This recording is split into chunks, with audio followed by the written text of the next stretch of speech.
안녕하십니까. 서울지방경찰청 과학수사팀에서 근무하는 김진영 검시관입니다.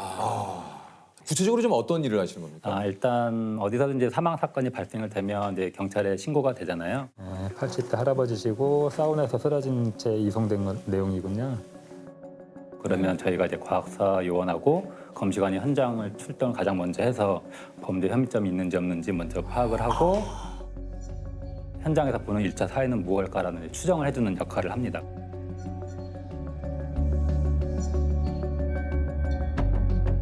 그래서 이제 범죄 수사 방향을 잡아주는 가이드라인 역할을 한다고 할까요? 가슴 쪽에 피부 중앙에 한 2cm 정도 크기가 있는데 이거는 사망하고는 사인 관계가 없는 것 같고요. 사인은 노안으로 추정하시면 될 것 같고요. 범죄 혐의점 없는 것으로 파악됩니다. 현재 전국의 그 검시관 분들은 한 몇 분 정도 계십니까? 현재 근무하고 있는 인원은 한 200여 명 정도 되고요. 지금 교육고 있는 인원이 한 78명 정도 됩니다. 그렇군요. 사건이 어떻게 보면 언제 발생할지를 모르니까 이게 그렇죠. 근무를 어떻게 하시는지가 궁금한데요. 제가 근무하는 서울청을 기준으로 한다면 저희는 이제 3당직 근무라고 해서 하루 24시간 풀 근무하고 이틀 쉬고 지금 같은 경우도 어제 근무하고 아침 일찍 촬영하러 왔습니다. 어저께는 뭐 별일 없었습니까? 이제 좀 살인 사건도 좀 있어가지고 힘들었습니다. 아 그럼 다녀오신 거예요? 예, 그렇죠. 어제 살인 사건이 예, 혹시 뭐 어떤 뭐 방송에서 말씀드릴 자세하게 말씀드리면 그건 좀 그냥 그렇고요. 예. 동대 친구분들끼리 뭐 코로나 시대에 힘겨워서 술 한잔 하시다가 서로 다툼이 그냥 벌어졌네. 서로 말다툼하다가 이제 우발적으로 예. 어이구야. 그러니까 아니 그 일이 이제 지금 그거를 하시고 지금 이게 지금 오신 거죠? 예, 예. 이걸 이렇게 얘기하시니까 저희가 검시관님은 이제 하시는 일이 이 일이다 예. 보니까 워낙에 이제 질병 같은 거 방해는 확인되시나요? 안 되고 거의 매일 술을 마셨다고 하고요. 술 매일 마셨고 이게 이제 검시관이 되기 위한 자격 요건이 좀 따로 있습니까? 그러니까 초창기만 해도 이제 의료 관련 지식이 있는 학과를 졸업한 사람들을 대상으로 뽑았는데요. 네, 그래야 될 것 같아요. 예, 왠지. 요즘에는 이제 경력자 중에서 간호사라든지 임상병리사 이런 의료 지식이 좀 더 많은 사람들을 유출해서 선발을 하고 있습니다. 검시관님들이 출동할 때 팀으로 움직이시나요? 아니요, 팀으로 움직이지는 않고요. 이제 전체적으로 서울 같은 경우는 22명 정도 근무를 하고 있지만 서울을 몇 개 권역으로 나눠서 현지에서 바로 한 명씩 출동을 합니다. 한 명씩 가요? 예, 예. 사건이 많을 뿐더러 일단은 인원이 적으니까 예. 하루에 몇 번 정도 출동을 하십니까? 서울 같은 경우는 평균 검시관들 따지면 하루에 한 5건에서 10건 사이 정도 되고 꽤 이제 많네요. 10건 내외는 많으면 10건 정도 넘어갈 때도 있고요. 한 평균 한 5건, 6건 정도 하는 것 같아요. 그게 굉장히 많은데요. 이게 이제 현장에 출동하시면 가장 먼저 하는 일이 좀 뭔지. 어떤 일로 사망을 하셨어요라고 연락을 받으면 가면서 이제 제 나름대로 생각을 하고 상상을 하고 가면서 도착을 해서 이제 보호 장구 다 착용을 하고 이제 현장을 딱 둘러봅니다. 둘러보면서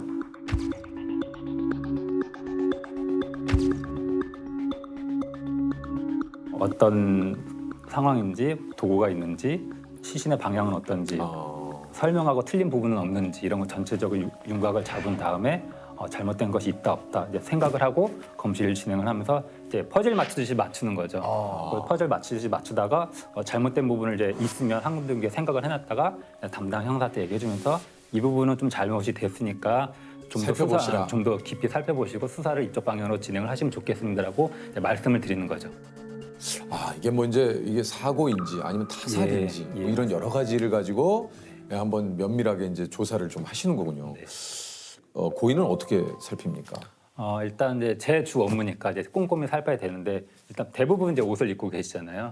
그러면 겉에만 보면 모르니까 이제 옷을 다 탈의를 하고 물론 탈의하면서 옷에도 손상이 있는지 없는지 다 보긴 하지만 탈의를 다 놓고 이제 머리부터 발끝까지 이제 눈으로 보는 것뿐만 아니라 손으로도 만지고 때에 따라서 냄새도 맡고 이래 가면서 이제 주요 손상 부위를 확인을 하고 형태라든지 크기라든지 깊이라든지 아니면 어떤 방향성이라든지 이런 걸 다 기록을 하고 확인을 하죠.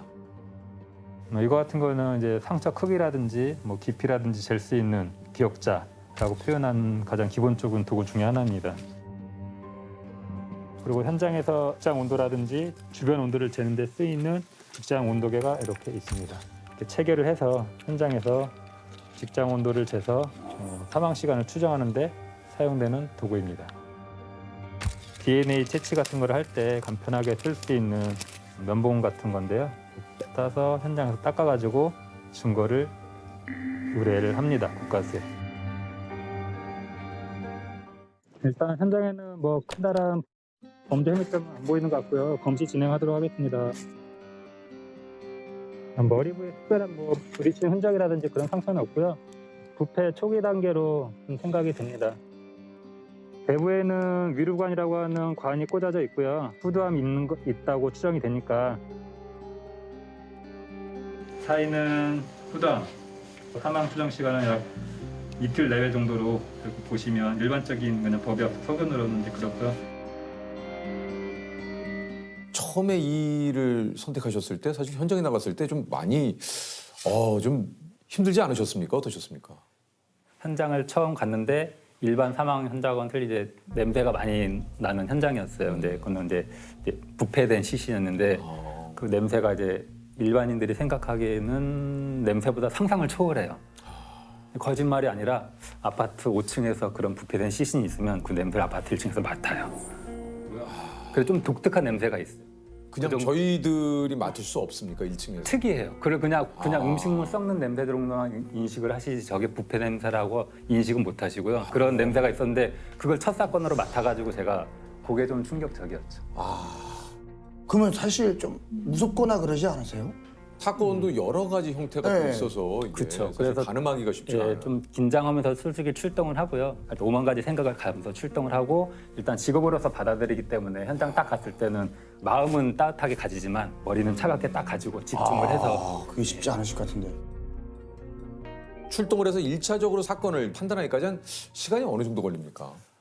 이제 시간은 한 20분에서 길게는 1시간 정도까지 보거든요. 근데 그 아, 시간은 이제 어느 정도 속도감 있게 해줘야지 그 수사를 담당하시는 형사님들도 이제 방해성을 잡고 빨리빨리 움직일 수도 있고 아니면 범인을 빨리 잡으러 갈 수도 있고 하는 부분이기 때문에 그런 과정에서는 저희가 빨리 진행을 합니다. 이게 또 시간이 생명이니까 검시관님의 판단에 따라서 수사 방향이 좀 바뀌기도 하겠네요. 이게 이제 처음에는 사고인 것 타살이다. 같아요. 네. 근데 이게 이제 타살인 것 같다. 네네. 어떤 이런 또 증거를 잡아내시거나 그죠? 그러니까 갔는데 가족분 한 분 중에 바닥에 쓰러져 계세요. 병으로 돌아가신 것 같아서 이렇게 설명을 듣고 가는데 막상 가다 보면 설명하고 틀린 자세로 있다던가 병하고는 맞지 않는 어떤 몸의 시신 현상이라든가 아니면 설명하고 틀린 몸의 상처라든지 이런 흔적들이 있으면 전체적으로 다시 보고 몸 상태를 검시를 통해서 딱 확인한 다음에 이거는 제 경험상 이런 방향이 맞으니까 수사를 한번 해보십시오 얘기를 하면 이제 그쪽 방향을 맞춰 수사 방향을 따라가는 거죠. 근데 실제 그런 일이 있어요? 예, 종종 있죠. 이게 실제로도 극단적인 선택이라고 신고받은 사건을 이제 타살로 밝혀내신 적도 있다고요. 아 진짜요? 네, 그렇죠. 약을 먹고 죽은 것 같다. 평상시 우울증도 있고 고혈압도 있고 당뇨도 있고 불면증도 있는데 불면증 약 먹고 술과 함께 먹고 나서 베란다에서 쓰러져 죽은 것 같다라는 신고를 받고 이제 현장을 출동을 했죠. 출동을 한 상태에서 이제 얘기를 듣다 보니까 이제 설명과 틀린 어떤 상처라든지 이런 게 살짝 보여서 예를 들자면 그분이 아파트 베란다였어요. 거기서 쓰러져 계셨는데 머리 등수 쪽에 그냥 넘어진 상처하고는 틀리 그냥 한 번 쿵 넘어졌으면 크게 부종이 있다거나 멍이 있다거나 이래야 되는데 이렇게 막 비빈 듯한 흔적, 그러니까 우리 쓸린 상처라고 하잖아요. 그런 것도 관찰해야 되고 피가 약간 바닥에 있었고 그다음에 전체적으로 보니까 이렇게 손목하고 발 확실치는 않았어요. 그런 부분이 저도 많이 힘들거든요. 네네. 확실치는 않은데 약간 이상할 때. 근데 그분 같은 경우는 이게 손발목이 약간 이렇게 묶은 듯한 피박돼 있는 것 같아요. 결박한 듯한 네. 그런 흔적이 있어서 이거 조금 이상하니까 그 가족분들이 안에 계셨으니까 가족분들한테 좀 얘기 좀 해봐라. 왜 저런 게 있었냐. 정말 그 약은 어딨냐. 평상시 먹던 약은 어딨냐. 확인 좀 하다 보니까 이제 그 자리에서 이제 그 분이 이제 자수를 하게 된 거죠. 자수를 하셨어요? 뭐라고? 이제 남편분이었는데 돌아가신 분이 이제 가정 폭력에 막 20-30년간 휘둘렸다가 그날도 이제 막 폭력적인 행사를 하고 약 먹고 술 먹고 베란다에서 누워서 자길래 이제 우발적인 생각에 더는 못 살겠다 생각에 이제 침대 베개로 이제 누르려고 했는데 등치가 크셨거든요 남편분이. 그러니까 또 누르다가 또 자기가 또 깨서 폭행 당할까 봐 깊이 잠든 거 확인하고 행주 행주를 손하고 발목에 살짝 대고 우리 케이블 타시 아시죠? 예, 맞아요. 그걸로 이렇게 살짝 이제 조인 거예요. 남편이 움직이지 못하게. 그러니까 이제 행주로 감아놓으니까 겉으로 봐서는 이제 티가 안 나는 거죠. 크게 안 나는 안 거죠. 나는 거죠.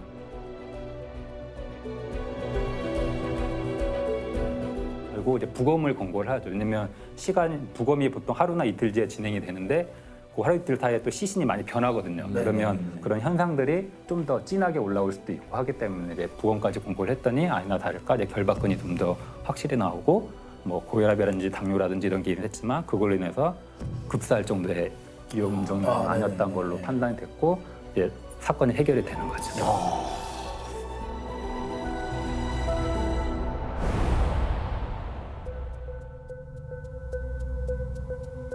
사실 저도 개인적으로 너무 그 안타깝고 가슴이 아팠던 송파구 그 새 모녀분의 예. 생활고에 시달리던 모녀 3명이 자택에서 숨진 채 발견됐습니다. 주인 아주머니께 죄송하다는 쪽지와 함께 마지막 집세와 공과금 70만 원이 놓여 있었습니다. 검시관님이 직접 네, 출동을 예. 하셨다고요. 네. 단칸방이었는데 집에서 냄새가 난다는 이웃 주민들의 신고가 있었고 일단 갔는데 딱 보니까 이제 처음에 그 신고하신 분이 여자 안에 3명이 산다. 근데 보통 이게 여성분 사망 사건들 같은 경우는 저희가 좀 더 관심 있게 보거든요. 그래도 이제 위장이라는 게 있을 수 있잖아요. 위장 살인이 있을 수 있는 거고 이제 그분들의 사연을 저희가 다 모르는 거니까 어머니하고 딸 한 분이 이제 방 한쪽 이불에 각 한 명씩 누워 있었고 다른 딸이 한 분은 이제 침대 매트리스에 누워 있었고 일단 하나하나씩 다 확인하는 과정에서 유서가 있고 침대 구석 한편에 이제 번개탄 피은 흔적이 있고 그다음에 창문에 이제 비닐로 막아놓고 테이프로 이렇게 밀봉을 해놓고 이제 그런 현장이었는데 그 이제 편지 봉투에 이제 주인 아주머님께 죄송합니다 마지막 집세와 공과금입니다. 이분들이 이 글씨를 쓸 때 얼마나 많은 고민을 하고 이제 그 심정을 이해할 때는 참 힘들었죠 처음에는. 참 뭐 너무 마음이 그 당시도 그랬습니다만 참 안타깝고 참 감정이입이 좀 되시는 경우가 있을 것 같아요. 네, 모든 사건이 이제 감정으로 이래서는 안 되지만 좀 더 안타깝고 신경 쓰이는 거라면 이제 아이들, 아기들 이제 돌아가시는 경우들이 있어요. 사고라든지 아니면 이제 주위 부모님이라든지 주위 뭐 나쁜 사람들에서 뭐 잘못된 선택이 된 경우들을 현장 갈 때면 저도 이제 애를 키우는 입장이다 보니까 그분들을 이제 현장을 보고 검시를 할 때면 너무 안타깝죠. 이제 요만한 아기들을 제가 손으로 이렇게 안기도 소중하잖아요. 죽어 있는 그 모습이 정말 그냥 자고 있는 모습이거든요. 자고 있는 모습인데 그거를 제가 보고 만지고 한다는 게 참 힘들죠. 참. 원래 검시관님의 꿈은 검시관이었던 겁니까? 아닙니다. 검시관은 아니었고요. 일반 공대를 나와서 공대를 네, 나오셨어요? 공대를 나와가지고 무슨 과? 저는 전자전기공학과 나왔어요. 전자전기공학과세요? 네, 그래서 이제 가셨구나. 삼성그룹에 취업을 해서 이 회사에서 대기업에 있으니까 네. 임원이 돼서 그 꿈을 꾸고 이제 직장 생활을 이제 시작을 했다가 네. 진짜. 시작을 이거 삼성 했었죠. SDS에 들어가셨어요? 예, 삼성 계열사에 있었어요. 진짜요? 예. 근데 왜 다른 일 해보고 싶은 이런 이제 고민들을 할 때가 그렇군요. 있잖아요. 예. 그 당시 제 아내가 간호사였어요. 예. 네, 그래가지고 그래 나도 젊은데 한번 해볼까라는 생각이 막연히 있다가 실행을 했죠. 간호사 시험을 보신 거예요? 아니요, 대학교를 다시 가려고 특별 전형에 지원을 했죠.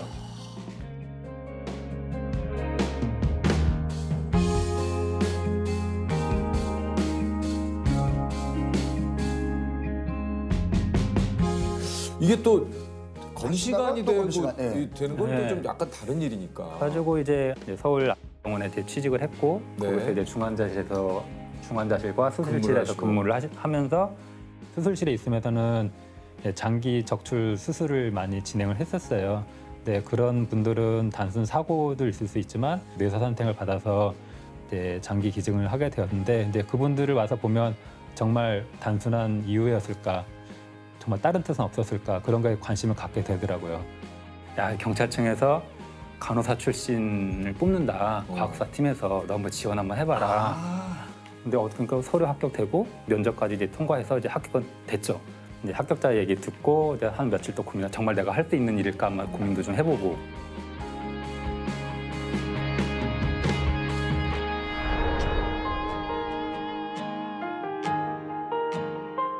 아니 그 좀 공대 출신 이력과 간호사로 근무하셨던 게 현장에 좀 도움이 된 적이 있었습니까? 예, 저도 뭐 사건 같은 경우는 이제 많이 아실 거예요. 신해철 사망 사건 같은 경우도 네네네네. 이제 그렇게 많이 도움이 됐던 거고. 그것도 예, 하셨어요. 예. 아.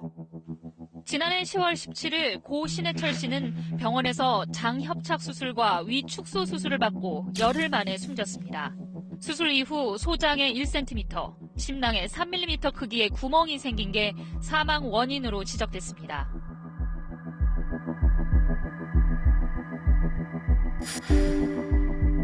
금식 지시를 어기는 등 고인의 과실이 있다고 주장했습니다. 저는 이제 부검 과정부터 참관을 했거든요. 이제 제 부검을 가면 내 장기를 보는데 집도했던 의사가 했던 말하고 틀리는 부분들이 이제 눈에 보이는 거죠. 왜냐하면 저도 간호사로서 수술실에 있으니까 모든 수술 과정을 다 알잖아요.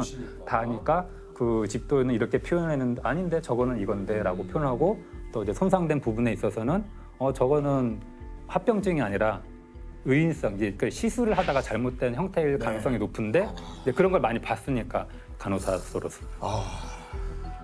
압수수색하는 과정에서 이제 보통 보면은 수술 과정을 이제 의사 선생님들이 이제 사진을 찍어 놓는다거나 동영상을 찍어 놓는거나 연구 자료를 활용하기 위해서 보통을 많이 하거든요. 사진 자료는 달라질 거 없다고 얘기를 하는 거예요. 그래서 속으로 분명히 있을 텐데 어딘가 저장이 되어 있을 텐데 옵션을 주면서 검색을 막 하죠, 컴퓨터로. 결국 이제 막 숨겨진 폴더에서 이제 찾아대고.